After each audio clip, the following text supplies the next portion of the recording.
जय Shri Mahakal friends, welcome back to my channel. मैं हूं numero Atul.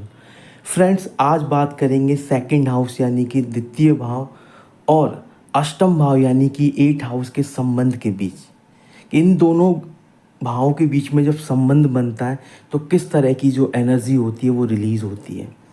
Friends, second house में कोई भी ग्रह जब बैठता है तो उसकी सातवीं दृष्टि अष्टम भाव पर पड़ती है। तो फ्रेंड्स, सबसे पहले हम उस ग्रह की बात करेंगे जो सेकंड हाउस में सबसे ज़्यादा बली होता है, बलवान होता है। वो होता है सूर्य। क्योंकि फ्रेंड्स, सूर्य एक डिसिप्लिन प्लैनेट है। सूर्य की जब सातवीं दृष्टि अष्टम भाव पर पड़ती है तो आप सोच नहीं सकते हैं कि व्यक्ति की लाइफ में कितने बड़े मिरेकल होते हैं। उसका कारण सेकंड हाउस धन भाव कहलाता है। जो एकत्रित धन होता है उसको सेकंड हाउस से देखते हैं। वहीं एट हाउस एक मिस्टीरियस हाउस है, एक रहस्यमयी भाव है। जितनी भी चीज़ें हमारे लाइफ में, जीवन में हैं, जो रहस्यमयी हैं, जो स्पष्ट नहीं है, जिसका आंसर हमारे पास स्पष्ट नहीं है, उन सभी चीज़ों को एट हाउस यानी कि अष्टम भाव से देखा जाता है। जैसे कि हमारी मृत्यु, दुर्घटना और जो रहस्यमयी शक्तियाँ हमारे पास हैं। बाबा महाकाल ने हमें एक मानव शरीर दिया और इस शरीर के अंदर कई सारी आंतरिक शक्तियाँ हैं। उन सभी को भी अष्टम भाव से देखा जाता है।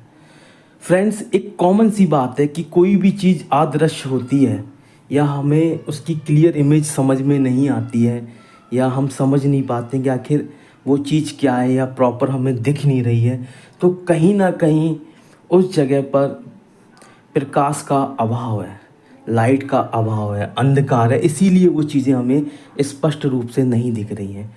और वहीं अगर उसी जगह प्रकाश डाला जाए, लाइट रिफ्लेक्ट होती है, अगर उस जगह उजाला कर दिया जाता है, रोशनी वहाँ प्रदान कर दी जाती है, तो सारी स्थितियाँ क्लियर हो जाती हैं। और सूर्यदेव क्या करते हैं? सूर्यदेव प्रकाश डालते हैं। सूर्यदेव के पास प्रकाश है, उजाला है, रोशनी है, लाइट है। और अष्टम भाव जो है मिस्टीरियस भाव है, रहस्यमयी भाव है। तो सेकंड भाव में जब सूर्यदेव बैठते हैं तो उनकी सातवीं दृष्टि अष्टम भाव पर पड़ती है। सूर्य की दृष्टि, सूर्य की एनर्जी अष्टम भाव पे पड़ रही है, यानी कि सूर्यदेव प्रकाश के देवता हैं। सूर्यदेव के पास लाइट और उजाला है, और जब प्रकाश अष्टम भाव पर पड़ेगा तो सारी चीज़ें क्लियर हो जाएंगी।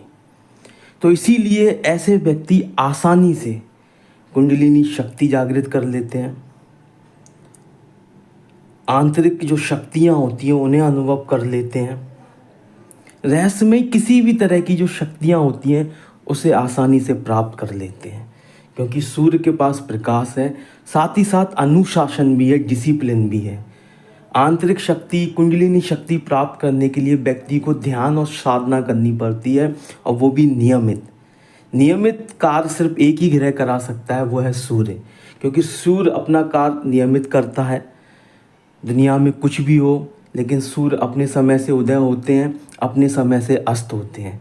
तो जो रेगुलरिटी की जो पावर है वो सिर्फ सूर्य के पास है।